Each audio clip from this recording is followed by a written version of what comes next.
사람들은 자기가 행동한 실천적인 삶을 통해서 평가를 받습니다. 좋은 일, 아름다운 일을 했으면 칭찬을 받습니다. 반면에 나쁜 일을 했으면 비난과 거기에 따른 법적인 처벌을 받습니다. 그래서 행위가 또 실천이 중요하다라고 하는 교훈을 얻습니다. 근데 보다 더 중요한 것은 그 행위가, 그 실천이 어떤 가르침에 따라서 했느냐가 더 중요합니다.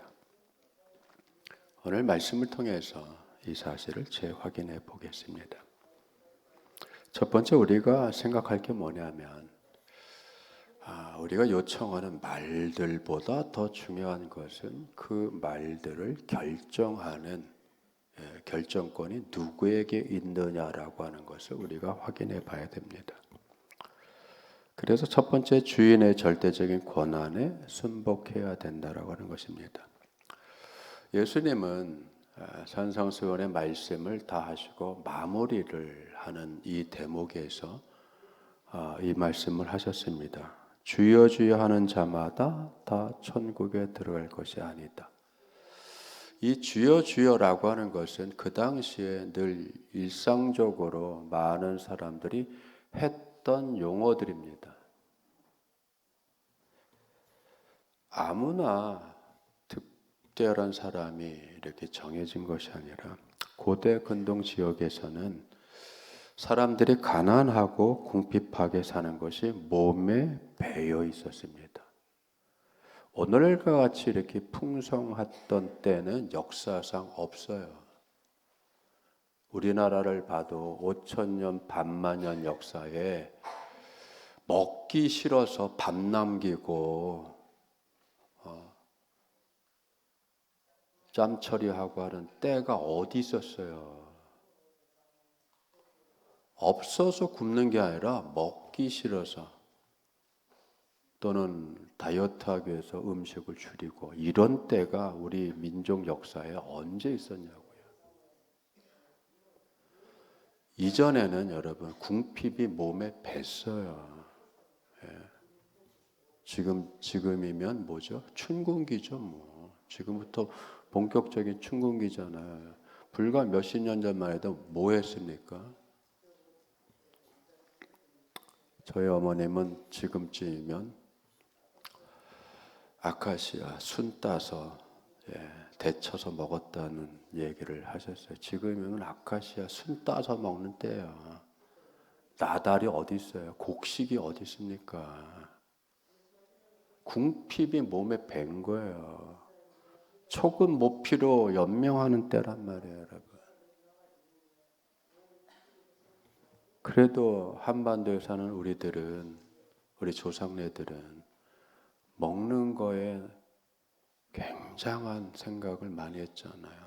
얼마나 심했으면 독초까지도 데쳐서 독을 빼서 삶아서 물에 불려서 말려서 쪄서 모든 방법을 동원해서 독기를 빼서 먹었잖아요. 못 먹는 풀이 어디 있어요? 궁핍과 가난이 몸에 배서 어떻게 하면 살아남을까를 고민하고 연구하고 유생들은 책을 읽으니까 어떻게 했습니까? 못 먹는 독초를 어떻게 하면 해독을 해서 먹게 할까를 연구했잖아요. 이런 상황이 여러분 우리만 있는 게 아니라 예수님 당시에도 있었고 그 전에도 있었어요. 그러니까 사람들이 부자가 지나가고 주인이 지나가고 왕들이 지나가고 권세가들이 지나가면 그 사람들한테 몰려와서 뭐라고 그랬어요? 주여 주여 했다고요. 주여 주여.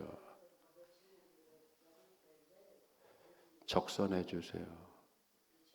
뭐 좀 주세요. 요청하는 사람이 얼마나 많았어요. 그러나 그 많은 요청에 응답을 누가 하죠? 주인이 하죠. 권세가들이 하죠. 다 줍니까? 아니죠. 자기 눈에 봤을 때에 줄 만한 사람을 골라서 주잖아요. 이 주는 권세가 누구에게 있어요? 요청한 사람에게 있는 것이 아니라 주는 자에게 있는 거예요. 그러니까 많은 사람들이 수백 명이 몰려서 다 주여 주여 주여라고 떠드는데, 요청하는데 줄 수 있는 것은 그 말 탄 사람, 수레 탄 사람의 권한에 있는 거죠. 말에 있지 않고 그 말을 응답해 주는 사람에게 있다는 거야. 우리는 요청만 하면 다 되는 줄 알아요. 여러분, 요청만 해서 다 되는 게 아니죠. 적합해야 되고, 합당해야 되고, 맞아가야 되고. 그 요청이 맞나? 우리는 그 생각을 하셔야 되잖아요. 가장 아픈 현실은 뭐냐면,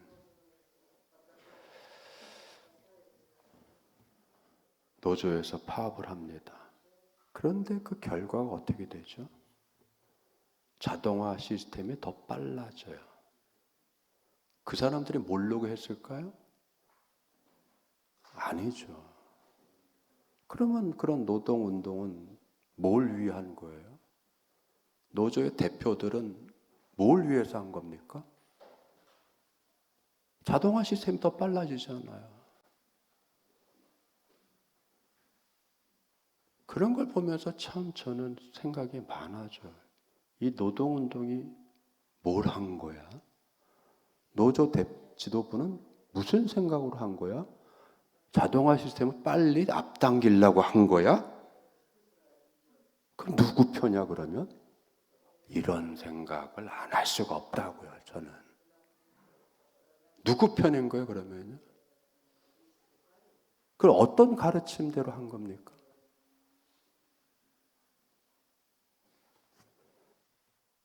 그 이면에 가려진 행실의 그 속뜻을 모를 수 있잖아요. 여러분, 우리가 주님을 찾아요. 응답을 누가 하시죠? 주님이 하시는 거예요. 그렇기 때문에 어디에 중심을 둬야 돼요? 나에게 응답을 하시는 주님에게 무게중심이 가야죠. 내 원하고 내가 바라고 내가 요청하는 그 사안이 중요한 것이냐, 내가 요청하는 것을 응답해 주실 주님이 더 중요한 결정권을 가지신 분이라면 우리는 내가 구하고 기도하고 바라는 것을 다시 한번 어떻게 되죠? 재확인해야 되고 복기를 해야 된단 말이에요. 응답받을 수 있는 건지, 합당한 건지. 여러분, 많은 사람들이 왕의 행렬에, 고관 대적의 행렬에, 부자들의 행렬에, 채권자들의 행렬에 나와서 자기를 낮추면서 하나 얻기 위해서 자기를 낮추기 위해서, 밀과 보리를 얻기 위해서 자기를 낮추어서 주여, 주여라고 부른단 말이에요. 오늘날은 여러분 가당치 않죠. 왜? 똑같은 인간인데, 인권이 같은데 자기를 노예처럼 낮추어서 돈 몇 푼 얻기 위해서 상대방을 자기의 구세주로 높인다? 어불성설처럼 느껴지잖아요. 옛날에는 그러나 그게 당연시 된 거예요. 내가 남에게 얻으려면 나를 낮춰야 되고, 비굴하지만 나를 낮춰야 되고, 겸손하게 하고, 상대방을 높여야 되고, 우러러 봐야 되고. 그게 뭐예요? 세상이죠. 그런 현실을 주님께서도 인용을 하셔서 주님이 하고 싶은 말씀의 그 속뜻을 전하신 거예요. 너희들도 세상을 살아가면서 윗사람들에게 얻기 위해서 너 자신을 낮춰가면서 그를 주님이라고 부르지 않냐. 그런데 주여 주여 불렀는데 응답해 주는 것은 그 주님 소리를 들은 그 사람의 결정에 달려있는 거 아니냐. 여러분, 자신의 마음에 드는 사람을 선택을 하는 거예요. 부자의 이게 뭐예요? 자유의지죠. 채권자의 자유의지죠. 힘을 가진 자의 자유의지죠. 세상 재물을 가진 사람의 자유의지죠. 여러분 그렇잖아요. 고용인의 자유의지죠. 자신이 도움을 취해야 할 사람으로 누구를 선택하느냐. 자기의 도움을 주는 거죠. 내 미를 주고 보리를 주고 또는 금전적인 도움을 줄 사람을 누가 선택하죠? 주는 자가 선택하는 거예요. 100명 중에 1명일 수 있는 거고 100명 중에 10명일 수 있는 거고 온 마을을 곳간을 다 열어서 다 먹여주는지 안 먹여주는지는 누가 결정해요? 그 곳간 주인이 결정하는 거예요. 줘야 될 사람을 선택하고 결정하는 게 곳간을 가진 사람, 그 사람에게 있는 거죠. 그래서 예수님께서 말씀하신 거예요. 나더러 나에게 나를 보고 주여 주여 하는 자마다 다 천국에 들어가는 것이 아니다. 다만 천국에 들어가는 조건을 누가 가지고 있어요? 하나님이 가지고 계시잖아요. 하늘에 계신 내 아버지의 뜻대로 행하는 자라야 들어가리라. 여러분 그죠? 여기에 말씀의 방점이 찍힌 거죠. 세상에서도 보리와 밀을 가진 사람이 그 춘궁기에 쫓아와서 도와주세요, 도와주세요 라고 하는 모든 사람에게 다 나눠주는 것이 아니라 자기 눈에 드는 사람에게 주는 것처럼 우리가 주님을 구주로 고백을 한다고 해서 다 들어가는 것이 아니라 하늘에 계신 아버지의 뜻대로 살아간 사람, 뜻대로 행한 사람, 뜻대로 실천한 사람, 여기에 뭐가 중심이 돼요? 실천이 중심이 되죠. 그 실천을 누가 원한다고요? 하나님께서 원하신다는 거죠. 하나님께서 원하시는 건 뭐죠? 실천적 신앙을 원하는 거예요. 그런데 그 실천적 신앙이 어디에 바탕을 둬야 되죠? 어디에 기초를 둬야 됩니까? 하나님 주님의 말씀이죠. 그래서 여러분 말씀이 어디로 가는 거예요? 예수님은 여러분 그 집 아버지 요셉을 따라서 뭐 했던 사람이죠? 목수를 했습니다. 예수님의 전직은 목수죠. 그러니까 뭘 잘 알죠? 집 짓는 걸 잘 알죠. 어떤 집이 훌륭하냐? 어떻게 짓는 것이 옳은 집 짓기냐? 여러분 목재를 선택하고 못을 이게 중요한 것이 아니라 좋은 집을 짓는 첫 번째 여러분 선택지가 어디죠? 집터를 어디에 둘 거냐는 거잖아요. 집터를 어디에 둘 거냐? 기초를 뭘로 삼을 거냐? 여기서부터 여러분 건축의 시작이잖아요. 그리고 뭐가 온전해져야 돼요? 설계도가 완벽해야 돼요, 여러분. 설계도가 완벽해야 시공이 잘 되는 거예요.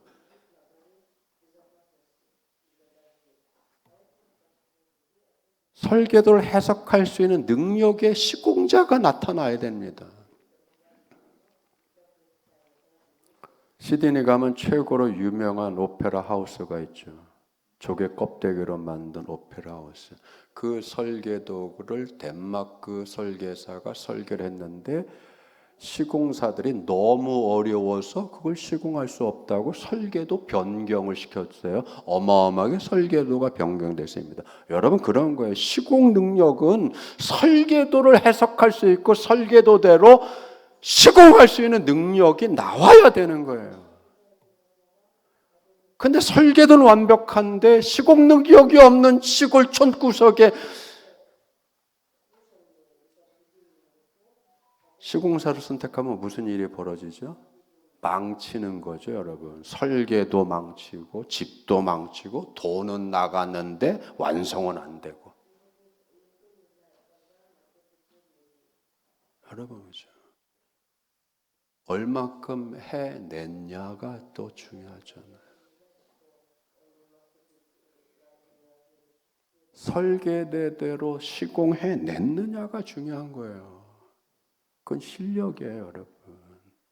건축의 시공의 실력은 설계도를 100% 구현해내는 시공력이 있느냐. 그 시공력의 기본은 뭐예요? 설계도를 읽는 거. 성도의 여러분, 성도의 실력은 뭐예요? 주님의 말씀대로 살아내는 거. 그게 믿음의 실력이죠. 그걸 얘기하는 겁니다. 하나님이 원하시는 거. 그래서 여러분, 목수였던 예수님이 알아먹기 쉽게 뭘 얘기해서 집 짓는 걸 얘기했는데, 여러분 이 집 짓는 거에 기초가 두 개가 나오잖아요. 모래와 반석, 모래와 바위. 그런데 여러분, 모래와 바위가 뭐예요? 여기에 여러분 이 비유가 살짝 비틀려진 주님의 말씀에 묘미가 있는 거예요. 이스라엘의 지형과 고대의 빈곤한 삶을 근거로 생각할 때 사람들은 반드시 곡식을 재배할 수 있는 것을 뭐로 생각했어요? 비옥한 토지로 생각했죠. 곡물을 재배할 수 있는 땅이 좋은 땅이야. 그 좋은 땅 옆에 집을 지어야 돼. 왜? 그래야 노동에 여러분 효과가 나오고 관리가 용이하잖아요. 집에서부터 멀리 경작지가 있으면 얼마나 불편합니까? 그런데 여러분, 팔레스타인에서 농사를 질 수 있는 그 좋은 땅은 다 어디에 있어요? 산 꼭대기 있지 않습니다. 산 꼭대기는 바위투성이에요. 그건 어디에 있어요? 골짜기에 있죠. 저 밑에. 비가 내려서 토사를 잘 끌고 내려와서 하천 밑에 하류에 가면 여러분 이제 삼각주가 생기는 것처럼 모래 땅이 생기죠. 여기를 뭘로 본 거예요? 비옥한 곳으로 본 거죠, 여러분. 좋은 땅은 어떻게? 계곡 밑에 있는 곳. 경작할 수 없는 데는 높은 데, 거기는 바위투성이. 그런데 예수님은 뭐라고 얘기합니까? 사람들은 어디를 선택한다고? 쉬운 곳을 선택한다. 낮은 곳에 내려가서 계곡에 내려가서 토사가 쌓여 있는 곳에 내려가서 농사 짓는다. 수월하죠. 얼마나 행동이 수월합니까? 땅 파기도 쉽죠. 바위덩어리가 아니니까. 그런데 여러분, 여기에는 무슨 위험이 도사리고 있죠? 2년에 한 번, 4년에 한 번 갑자기 폭우가 쏟아지면은 그 계곡물이 어마어마하게 흘러 넘쳐나서 그동안 쌓아놓은 농사와 집 짓는 것들이 다 허망하게 쓸려 내려가죠. 근데 그 위험은 매달 일어나는 것이 아니라 수년에 한 번, 어쩌다 한 번 벌어지기 때문에 그 리스크를 감수하고도 충분히 남는다고 생각하는 거죠. 여러분 생각해 보세요. 매년 우리가 종말을 맞이하고 매 순간 우리가 어려움을 당하면 늘 정신 차리고 살 것인데, 그러나 어려움과 고난은 어쩌다 한 번 오고 몇 년에 한 번 오고, 그러면 뭐 해야 되죠? 등한이 되어지죠. 감각이 무뎌지죠.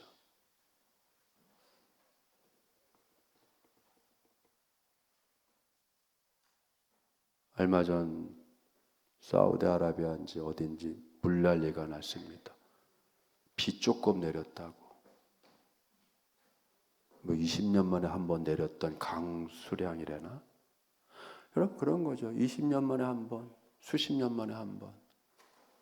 그렇게 얼마 안 되는 우리들의 강수량에 비하면 턱없이 부족한 양인데 한 번 내렸다고 해서 온 도시가 마비가 되고 물난리가 나고 정전 사태가 나고 침수가 벌어져서 차들이 망가지고 슈퍼카들이 그냥 다 물피해를 입고 침수되고 어쩌다가 일어나는 한 번 그것으로 뭐가 되죠? 온 삶을 망치고 어마어마한 재산상의 손해가 나고 그 어쩌다 한 번 때문에 여러분 그렇죠? 인생이 어려움을 오는 것은 어쩌다 한 번 오는 거예요. 그렇죠? 연거푸 계속 연달아 오는 경우는 극히 드뭅니다. 그래서 견딜만 하는 거예요. 힘들고 어려워도. 근데 그 힘들고 어려워도 견딜만한 그 어려운 일이 평상시에 루틴을 통해서 막을 수 있는데 못 막고 있는 거죠. 산 사이에 흘러내려온 토사로 인해서 만들어진 비옥한 땅. 이걸 예수님은 뭐라고 했어요? 비옥한 토지라고 얘기 안 하지 않습니다. 뭐라고 했습니까? 모래라고 그랬죠. 모래. 모래 위에 터 잡고 집을 짓는 것 같다. 그럼 바위는요, 산 위에 있죠. 오늘 올라가야 되죠. 거기에는 경작할 수 없잖아요. 여러분, 이건 비유입니다. 그렇죠? 골짜기의 토사는 좋은 비옥한 곳이고, 경작할 만한 곳이고, 그러나 폭우가 쏟아지면 가장 위험한 곳이고, 산 위의 바위는 경작할 수 없는 척박한 곳인데 폭우가 쏟아져도 거기는 꿈쩍하지 않는 안전한 곳이고, 그런데 곡식을 얻기는 힘든 땅이고 거기는 비옥하지 않죠. 여러분 이 비유의 대비를 생각하셔야 돼요. 신앙적으로 적용시키면 어떻게 하죠? 이 세상의 이 세상에는 세상의 논리가 있잖아요. 세상 문화가 있잖아요. 이런 세상 속에서 우리가 주님의 말씀을 순종하여 산다는 것은 바위에 씨 뿌려서 곡식을 얻는 것과 같이 정말 어려운 거예요. 어렵죠, 여러분. 세상에서 예수님 말씀대로 살아간다는 게 얼마나 어려운 건데요. 쉬운 것 같아요. 안 쉽죠, 여러분. 말씀마다 걸리잖아요. 원수를 사랑하라. 네 원수가 줄이거든 밥을 먹여줘라. 헐벗었거든 옷을 입혀줘라. 여러분 그렇죠. 할 수 없는 걸 요구하시잖아요. 뺨을 맞는 건 억울한 일을 당했다는 거죠. 한 번 억울한 일을 당했냐? 그럼 한 번 더 억울한 일을 당해줘라. 얼마나 바보 같은 얘기예요. 셈이 빠르고 억울한 거는 끝내 풀어가야 되는 이 세상 문화 속에서 그걸 역행을 하는 거잖아요. 얼마나 어려워요, 여러분. 그런데 그 어려운 것을 지키고 순종하여 살다 보면 창수가 나고 폭우가 쏟아지고 세상 뒤집어지는 일이 벌어질 때 뭐예요? 껐덕없이 무너지지 않고 서 있다. 현실 얘기를 하나 하죠. 아주 잘 나가던 보수주의 유튜버 한 분이 한순간에 나락으로 곤두박질 쳐서 슬쩍 사라졌습니다.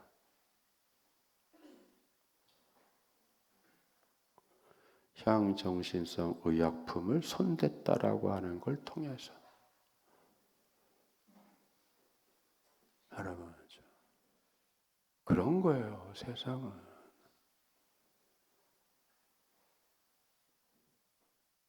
한 번의 실수가 나락을 가게 하는 거죠. 그래서 여러분 정직하게 살고 바르게 살고 말씀대로 사는 게 하찮아 보이는 것이 아니라 그게 삶을 지탱하고 인생을 망가지지 않게 하고 명예를 지키고 하는 가장 중요한 토대가 되는 거잖아요. 그래서 예수님께서 말씀합니다. 말보다 행동이 중요하다. 생각보다 실천이 중요하다. 그렇죠, 여러분?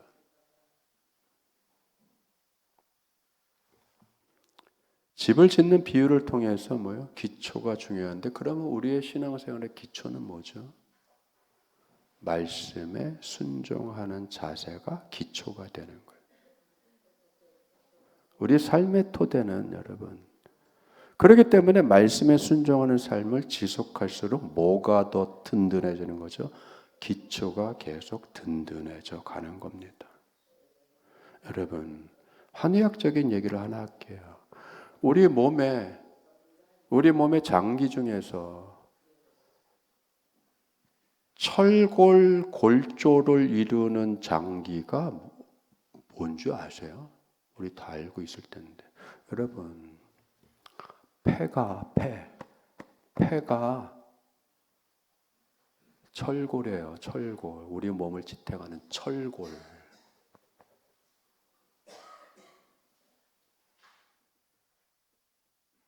폐를 금이라고 그래요. 쇠. 폐가 만만해야 돼. 폐기가 만만해야 돼요. 폐가 튼튼해야 몸이 무너지지 않습니다. 몸이라는 구조체가 무너지지 않는 거예요. 왜? 쇠니까.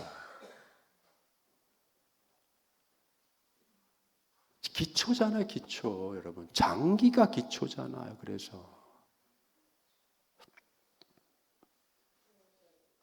그래서 여러분, 그죠? 폐의 기운을 강화시키기 위해서 여러분, 불필요하고 폐를 망가뜨리는 행위를 안 해야 되잖아요. 가스 마시지 말아야 되고, 연기 마시지 말아야 되고. 네. 그걸 꾸준히 해야 기초가 튼튼해지죠. 너무 슬퍼하지 말아야 되고, 감정적으로 슬픔은 폐를 망가뜨려요. 그래서 너무 비탄해하면 안 된단 말이에요. 인생을 너무 비탄하게 생각해.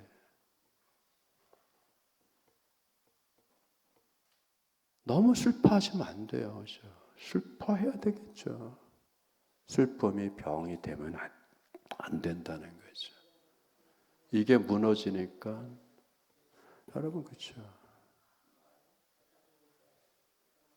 노인 들어서 나이 드시면 뭐가 옵니까? 폐렴이 오죠. 폐가 망가지는 거죠. 그게 돌아가시잖아요. 여러분, 우리의 믿음 생활의 기초가 뭐죠? 말씀에 순종하는 거예요. 그래서 순종, 실천적 믿음이 중요하고 실천적 신앙이 중요한 거예요. 이걸 쉬운 말로 행동하는 거죠. 말씀을 살아내는 겁니다. 이게 말씀의 살림 운동이에요. 말씀을 살려 살아가는 거예요. 실제로 가치 있는 것은 생각을 하고 판단하는 것이 아니라 말로 때우는 것이 아니라 뭐예요? 행동으로 실천해야 되는 겁니다. 그래서 회개는 말로 때우는 게 아니에요. 기도로 회개합니다가 중요한 것이 아니라 회개했으면 열매를 맺어야 되죠. 행동을 해야죠. 곤친 행동을 해야 되죠. 잘못한 행동을 바로 잡는 행동을 해야 되죠. 방향을 바꿨으면 바꾼 방향으로 가야 되죠. 그래서 생활 루틴을 바꾸는 겁니다. 그렇죠? 기도 안 했던 생활이 기도하는 생활로 바꿔내는 거예요. 말씀을 읽지 않았던 자세에서 말씀을 읽는 생활로 바꿔내는 거죠. 그렇게 실천을 하는 거예요. 말씀을, 그래서 예수님이 뭐라고 합니까? 내 말을 듣고 행하는 자는 반석에 지은 지혜로운 사람과 같다. 자기 집을 반석 위에 세운 지혜로운 사람. 그 지혜로운 사람은 어떤 사람이에요? 지혜로운 신앙은 어떤 사람이에요? 많은 걸 알고 있는 게 지혜로운 것이 아니라 말씀을 실천하고 행하는 것이 지혜로운 거죠. 그래야 무너지지 않는 겁니다. 언제? 폭우가 내렸을 때, 고통이 왔을 때, 환난이 왔을 때, 유혹이 왔을 때에. 여러분, 세상에 얼마나 유혹이 많아요.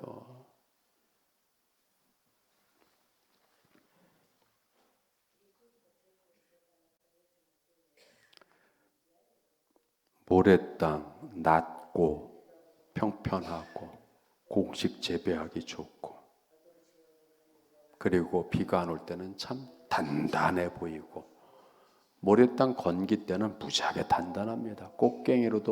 꽃갱이로질을 해야 그렇게 단단하지만, 단단한 것처럼 보이지만 비만 내면 어떻게 된다고요? 다 쓸려 내려갑니다. 기초는 하나님의 뜻을 분별하여 살 때 더욱 튼튼해지고, 기초는 행동의 순종의 삶을 살 때 더 튼튼해지고, 이게 뭐예요? 주님의 말씀이죠.